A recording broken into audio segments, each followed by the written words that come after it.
राधे राधे नमस्कार। आप सभी का स्वागत है हमारे चैनल शुभ आस्था में। और आप सभी से निवेदन है कि आप ज़रूर इस चैनल को सब्सक्राइब कर लें। क्या आप जानते हैं कि वह कौन सी व्रत है जिसकी शक्ति से भगवान श्री राम को भी विजय प्राप्त हुई थी। एक ऐसा व्रत जिसे करने से असंभव भी संभव हो जाता है। क्या आपने किया है विजया एकादशी का व्रत? समुद्र पार करना असंभव था, फिर भी श्री राम ने ऐसा क्या किया कि विजय निश्चित हो गई। उस विजय के पीछे की कुछ विशेषताएं, उस कथा की विशेषताएं, इन सभी चीज़ों को आज हम जानेंगे। आज हम सुनेंगे फाल्गुन कृष्ण पक्ष की पवित्र और महापुण्यदायिनी विजया एकादशी व्रत कथा, जिसका वर्णन प्राचीन शास्त्रों और पुराणों में मिलता है। यह कथा विशेष रूप से स्कंद पुराण में वर्णित है।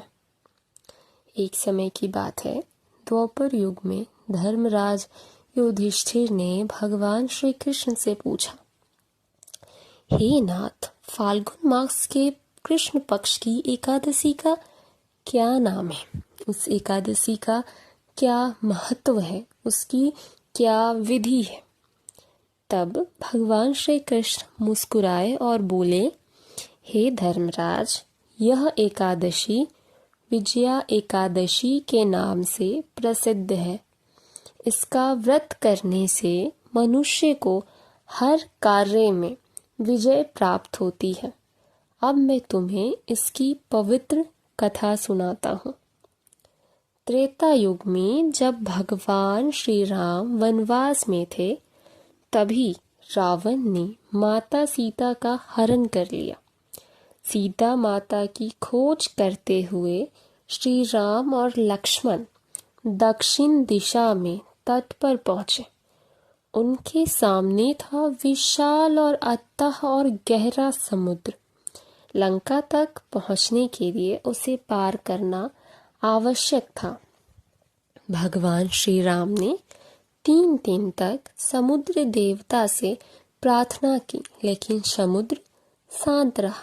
तब श्री राम चिंतित हुए, इस महासागर को कैसे पार किया जाए। उसी समय वहां एक महान तपस्वी का आश्रम था।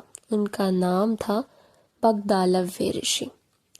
श्री राम जी ने विनम्रता पूर्वक ऋषि को प्रणाम किया और अपनी समस्या बताई। तब ऋषि ने कहा, हे रघुनंदन, आप फाल्गुन मास के कृष्ण पक्ष की एकादशी का व्रत कीजिए। यह विजया एकादशी है। इस व्रत के प्रभाव से आपको अवश्य विजय प्राप्त होगी और समुद्र पार करने का मार्ग भी प्रशस्त होगा। ऋषि ने व्रत की विधि भी बताई। 10वीं के दिन से ही संयम और सात्विक आहार लें। एकादशी के दिन प्रातः स्नान कर भगवान विष्णु का पूजन करें। एक वेदी बनाकर उस पर सप्त धान्य रखें। उस पर भगवान विष्णु की मूर्ति का या फिर चित्र स्थापित करें। धूप, दीप, पुष्प, नैवेद्य से विधि पूर्वक पूजा करें। रात्रि में जागरण करें और भजन कीर्तन करें। द्वादशी के दिन ब्राह्मण को दान देकर व्रत का पारण करें। भगवान श्री राम ने पूर्ण श्रद्धा और नियम से विजया एकादशी का व्रत किया। व्रत के प्रभाव से समुद्र देवता प्रकट हुए और उन्होंने मार्ग बताया। इसके बाद नल नील ने सेतु निर्माण किया और श्री राम की सेना ने समुद्र पार किया। अंततः भगवान श्री राम ने रावण का वध किया और माता सीता को प्राप्त किया। इस प्रकार विजया एकादशी के प्रभाव से श्री राम को युद्ध में विजय प्राप्त हुई। इसीलिए इसे विजया एकादशी कहा जाता है। शास्त्रों में कहा गया है, यह व्रत सभी पापों का नाश करती है। जीवन में आने वाले बाधाओं को दूर करती है, शत्रुओं पर विजय दिलाती है, मानसिक, आध्यात्मिक और सांसारिक सफलता प्रदान करती है। मृत्यु के बाद विष्णु लोक की प्राप्ति कराती है। जो व्यक्ति श्रद्धा और विश्वास से यह व्रत करता है, उसके जीवन में सफलता और सम्मान और विजय निश्चित होती है। भगवान श्री कृष्ण ने कहा, हे युधिष्ठिर, जो मनुष्य इस विजया एकादशी का व्रत करता है, वह इस लोक में सुख भोग कर अंत में वैकुंठ धाम को प्राप्त होता है।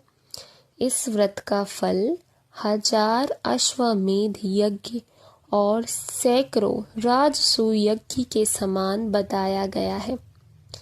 इसीलिए यदि आपके जीवन में कोई बाधा है, कोई महत्वपूर्ण कार्य बार बार रुक रहा है, या आप किसी संघर्ष